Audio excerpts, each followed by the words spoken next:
Dear readers, hello and welcome to the very important chapter of this book.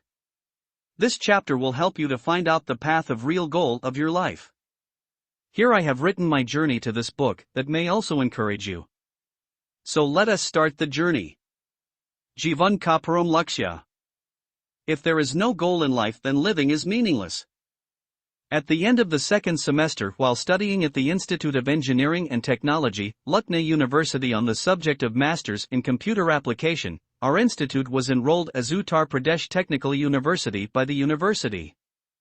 On this occasion, an ideological committee was formed, for which all senior students were invited. My name was also one of those students, because I was the main student of the institute's course at that time and also a member of the representative team. Got an opportunity to listen to the special speech of Technical University Vice-Chancellor in this event. The primary lines of his statement were the ultimate goal of life. At that time, I tried my best to pay attention to his words, some of which are still present in my heart. The Vice-Chancellor addressed human life especially as the founder and creator of a golden age. The Vice-Chancellor specially laid special emphasis on our mindset and its use. According to him, only that person can be successful in life who rises above malice and hatred towards you and lives his life understanding the real criteria of life. For a long time I pondered over these sentences and tried to give a name to my subject while turning my research work in this direction. The topic of my research was initially kept as Who Am I? But gradually, after doing a deep study on this subject, I changed the subject of my research and named it Time Machine. After the completion of my course, I made education my duty path. After being among the students, initially I got some benefit in doing my research work, but with the passage of time, my experience started getting indifferent from the academic field itself. When we used to read the syllabus as a student, we used to feel that we might not get the qualities that a teacher should have. Moving forward in this way, my effort was to do the best from my side. The result was that within a very short span of time, my name was being mentioned among the top teachers in the chain of universities. But even after getting everything, I could not get what everyone should get.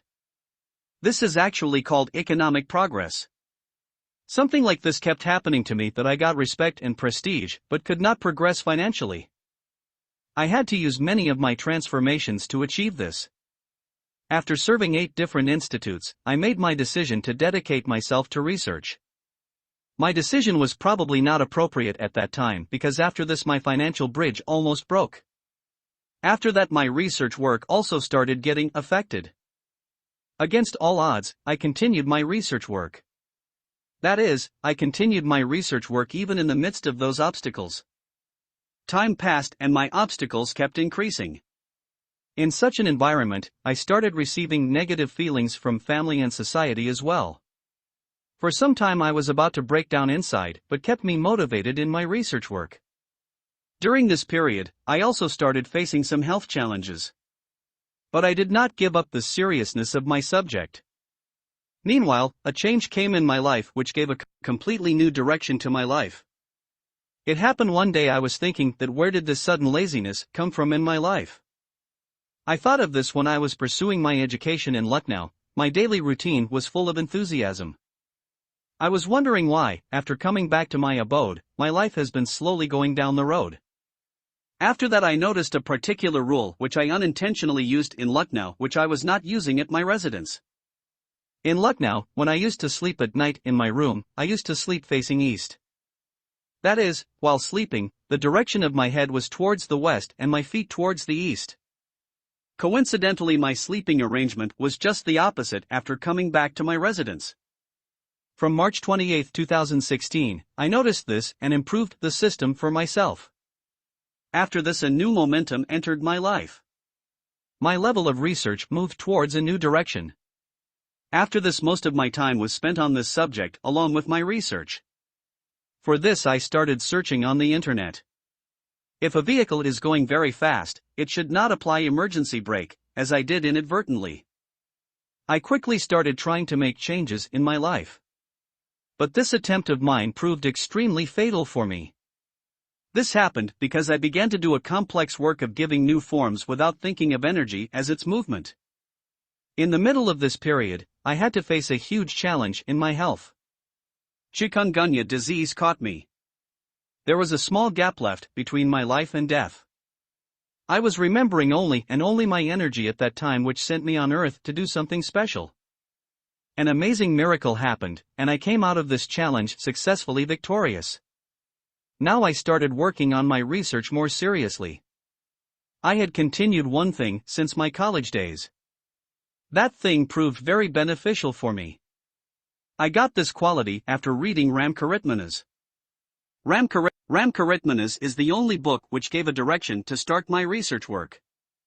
Goswami Ji has placed before us a collection of cattle in honor of Hanuman Ji. Hanuman Chalisa, in each verse of which the secret of making life energetic and obstacle-free is hidden. A chaupai that we shared in the previous chapter, Sankat is a Hanuman Julaman Kram Bachan Dayan Jo Levi. This chaupai had determined the direction of my life long back. That is, I used to go on writing my thoughts. For this I initially started completing my writing with pen and paper. After that I used technique. Now I started using computer and kept writing topics related to my research every day. Slowly, I could not even know how many pages I went on writing. I have written around 3,500 pages so far, if I have to guess. Now this writing will probably continue like this till life. At present, while writing, I feel that my intellectual level is getting stronger than before. I have experienced many changes in the goal I was doing my work keeping in my mind. Slowly now I have got clarity along with a great achievement of my life. About 20 years ago, I had a dream that there should be something by which every person can get their livelihood easily.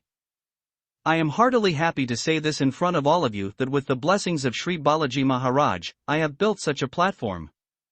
You must be thinking that why I have put the events of my life here before you. The purpose behind this is to tell you that the ultimate goal of our life is actually achieved when we make maximum use of our intellectual power. The biggest charity in the world is basically to fulfill the purpose for which nature has given you shelter in its lap. Most of the general class people have no justification for the kind of dreams they see regarding charity. All the richest people in the world use their charity as a showcase. Their main aim is never to do charity. In fact, they want to give a bigger direction to their business in the garb of charity. The government working in every country determines the policies on the instructions of the capitalists. To drive the economy, the government provides private economists with an opportunity to work with them. To fulfill the economic objectives of the government, it prepares such options in advance, in which it accepts the money of big capitalists in the form of charity and as a result, also prepares a way to give a new direction to their business. This is actually logical too. One of the laws of the economy is the proper flow of money. Money really has no form of its own. Money always flowing in any form is considered to be the basis of economics. Common people see such systems in front of them in which small-scale charity is encouraged. If you look carefully at any kind of charity, you can easily understand its reality. Special forums have also been created for charity in our judicial system and constitution, which we know in business language as religious committees or non-governmental organizations. These institutions are decorated with such a standard certificate under a rule that the donor gets exemption from income tax in the benefit of the amount given. You can understand here that on one hand we are giving priority to charity and on the other hand we are also protecting our investments. There will hardly be any such area in the world where the definition of charity in true sense can be seen in reality. Our aim here is never to dissuade you from charity. Our aim is only to make you aware that charity is basically considered to be a high-quality basis to accelerate the economy of any country. In this context, would like to share an incident of Ramayana with you. After Maharaj Dasaratha ascended to heaven, Bharat along with his brother Shatrughan and all the three mothers went to Chitrakoot to meet Sri Ram. After reaching there, he requested Sri Ramji to give up the harsh penance of this exile and accept the throne of Ayodhya. The consultation that took place between Rama and Bharata actually gives a high degree of respect to charity. According to Skanda Ramayana, Sri Bharat requested Sri Ram to return to Ayodhya. Then Sri Ram started saying to Sri Bharatji that, "O Bharat, you answer my questions. If you answer no to any question, I promise you that I will definitely go to Ayodhya with you." After this, Sri Ram asked Bharat some questions. Bharat, tell me that after father's death, all the arrangements of the city are running smoothly? Yes, brother, replied it with great respect. After this, Sri Ram asked Bharat Shrestha to tell that Ayodhya's judicial system is taking decisions equally towards everyone? Yes, brother, replied Bharat. Do women and elders consider themselves safe in the society of Ayodhya? Yes, brother. Are sadhus, sages and priests properly respected in Ayodhya? Yes, brother. After answering this question, a question mark appeared on Bharat's forehead. Ram immediately understood Bharat's sentiment and politely asked Bharat, "How is this question on your face?" Then Bharat touched Sri Ram's feet and said to him, "O Dasaratha, the deity of the gods, the worshipper of Mahadev, I consider myself extremely fortunate that I am getting respect as your younger brother. Like a very foolish child, I am going to ask you a childish question. Please forgive my wickedness considering you as your personal servant. Oh my dear darling, you have guessed right.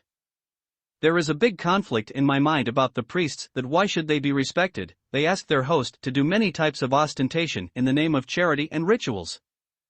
Please calm this pain of my mind." Sri Ram first lifted Bharat Ji and hugged him. After that he made me sit near him. Sri Ram said, "Listen, O Bharat, if there is any most important person in the kingdom, it is only the priest. All others work for their own upliftment. But the priests perform such a great religious ritual that not only benefits their judgments but they also give a boost to the economy of the state. Listen, India, when the priest asks his judgment to buy Havanyadya material from the market, then the goods of the merchant related to it are sold, for which he provides the list of his route to other merchants. Potter's pots, lamps etc. are sold.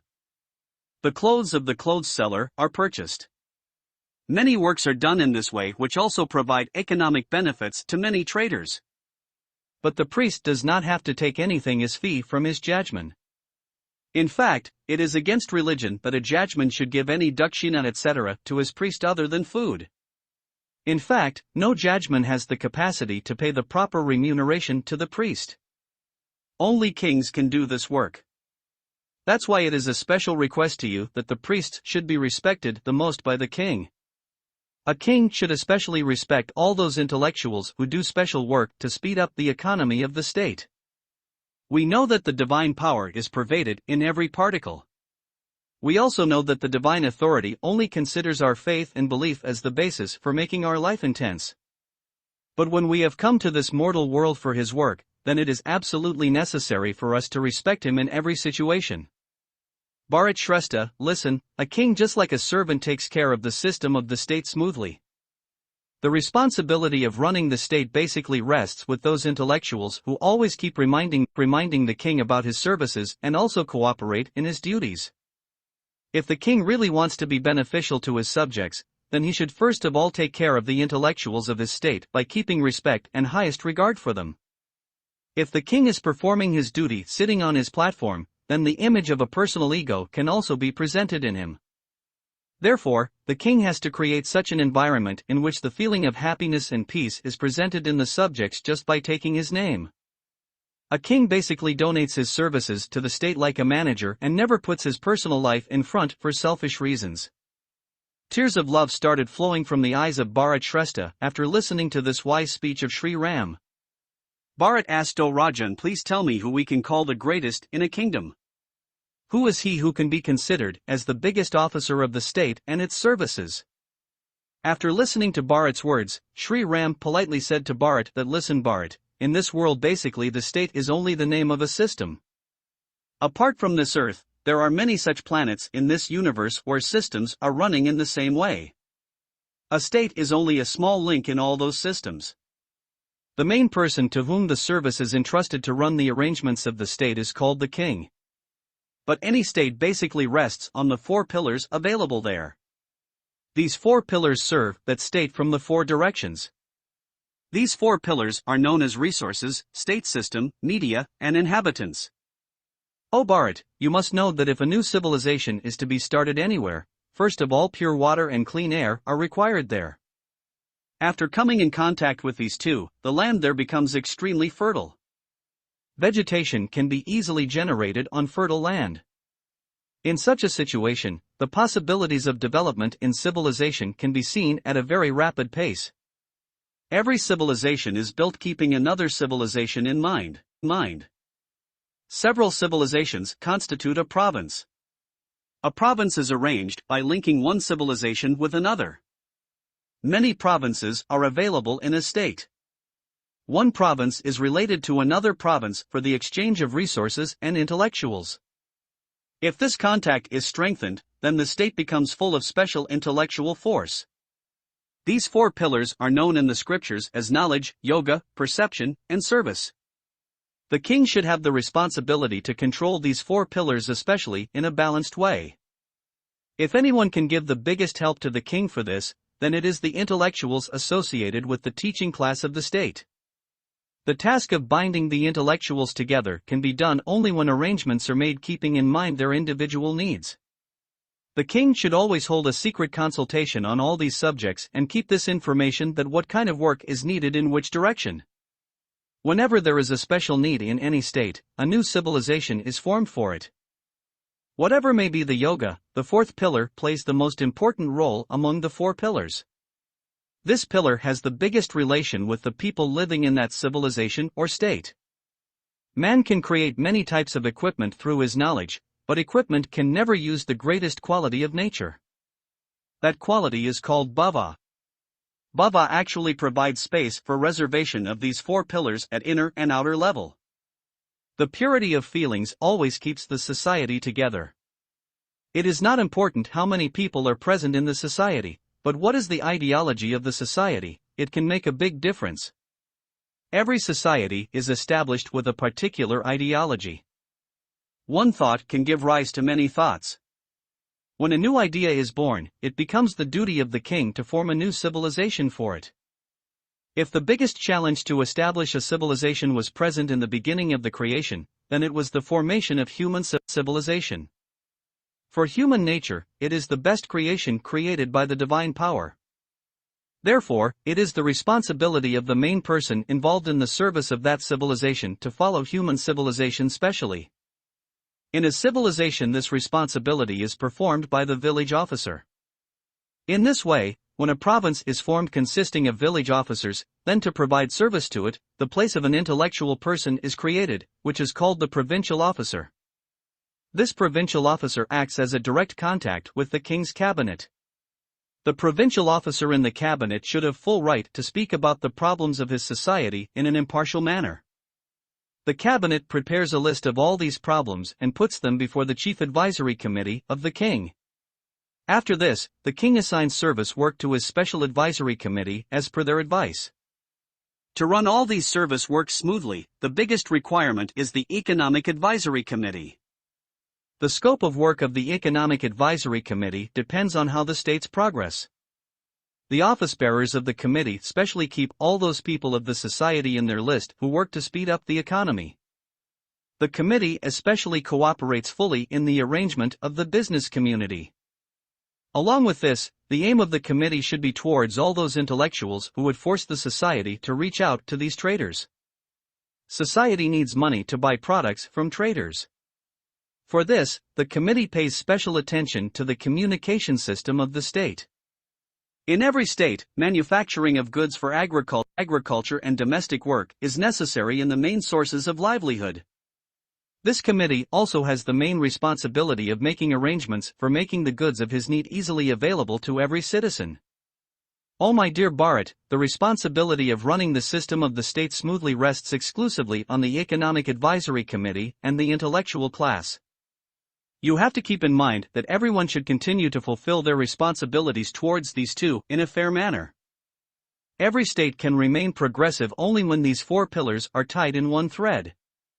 If chaos is established between these four for any reason in the state, then soon the concerned civilization will start disintegrating. As a result, the state will gradually decline. Mostly this happens when the king retreats from his responsibility and considers the state as his property and the subjects as servants. In such a situation, slowly a feeling of indignation starts arising among the subjects and the influence of other states starts increasing. If any community can prove to be effective in dealing with such situations, it is only the intelligentsia.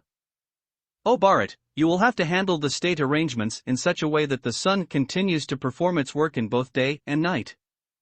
Gives energy to us like a father during the day and inspires the moon to provide loving light as a mother during the night. Sri Bharat Shrestha and the whole society listened to these words of Sri Ram with great respect. After this, Sri Ram said his last sentence to Bharat something like this. O great Bharata, never think that if Rama is in exile, he is not taking charge of the kingdom. I had a special consultation with Father Shri on this subject, the direct proof of which is our three respected mothers and all the members of the cabinet. When our respected Father Shri had decided to serve all of us for the arrangements of the state, at that time I had made a humble request to Father Shri. I had said that every command of yours is obeyable. But till I do not study and observe the whole of India in depth, till then probably I will not be able to provide my services to this state in true sense. It was only after this that I decided to go to the forest after consulting Mata Kaikai, who has the best intellect in policy making. Because this advice was secret and you were in your maternal home, so I had to go to the forest without telling you this. After listening to the fame of Maharaj Dashratha in Bharat Ayodhya, the representatives and intellectuals from many states came to Ayodhya and humbly requested him to solve their problems. Because in the whole of India, no other king was so superior as our Father Shri, who was able to solve these problems, therefore, Maharaj was also worried about this subject.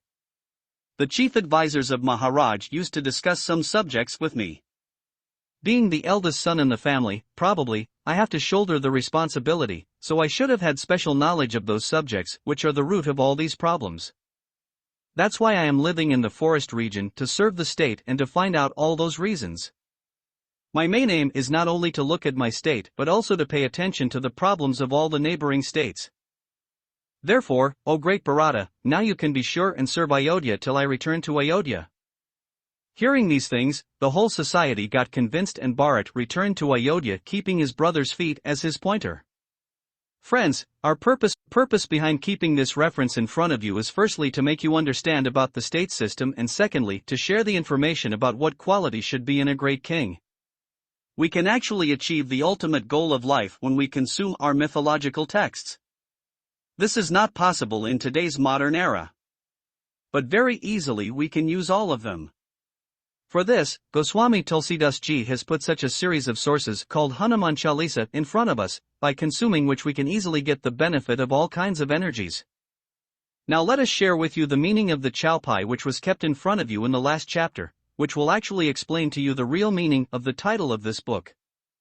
Hanuman swings the mind, order words, meditation which brings. Distress means mental dilemmas. It has already been discussed with you that thoughts keep on accumulating on our mental board. Our intellectual power is not always able to control these thoughts. In such a situation, the biggest hurdle before us is decision-making. The biggest decision in life is to understand the real meaning of your religion. This is actually called Dharmarth, i.e. the ultimate meaning of religion. The ostentatious activities going on at present are not basically called charitable, all of them are considered to be the factors of such a system, which can speed up the economy. If we do these works, then indirectly we are serving the society. Hanuman, i.e. the best form of energy, can save us so that these services can become best for us in a visible form. To keep your mind clean, it is absolutely necessary to clean it. Because our mind is an invisible device, for this we need to control its functions only. If the thoughts arising in the mind are implemented, then it is beneficial in its purification. The definition of karma can be determined by that work which is actually a means of giving a form. If ideas are outlined before giving shape, then it also has to give them a shape. Therefore, if karma means writing can be done through the thoughts going on in the mind, then it is the best work of purification of our mind. Therefore, to know the reality of charity, first of all we have to purify our mind by accounting our thoughts. As the thoughts go on getting recorded from the path of our mind will go on getting purified. Probably you may come across a writing problem. Because for writing we need special arrangement and material. Especially for this you can also use the technique here. Techniques I have used while writing this entire book. Google is a huge organization in the software industry. Google has provided most of its services for free. One of these systems is Google Drive. You have to save it in Google Drive using Google Document. For this you also have to use the speaking facility. Google will provide you the facility to write in whatever language you feel happy in your heart. Our committee is always ready for your cooperation. This book is coming to an end here. We are sure that you will definitely use the knowledge you have acquired through this book. In future, you will also make special use of your intellectual power in the matter of charity. In the end, I bow my head to Sri Balaji Maharaj Mai Sri Durga and Sri Ram, who not only inspired me to put this topic before you but also helped me to complete it with beautiful words. Great poet and philosopher Kabir Ji had put one of his couplets in front of us. Guru Govind Do Kanda, Ke Ko Lagan Pe. Balihari Guru Abn, Govind Dio Mile. That means it is absolutely necessary to have a guru in your life. First of all, I thank my present body gurus. Respected Dr. Lalit Arora Ji, who connected me to the digital world. Respected Sri M.V. Priyank Ji, who gave me knowledge of some new sources of spiritual science, and I express my heartfelt gratitude to all those personalities who have cooperated in increasing my knowledge through YouTube. So dear friends, this is the end of this journey, and we are happy to see that you have touched it with great love and affection. From now onwards you will be getting many books related to the general topics of your life. Please share this audiobook to at least 5 of your friends. If you are interested to have e-copy of this book, then please fill out the form available in the description box. Thank you again from deep of my heart.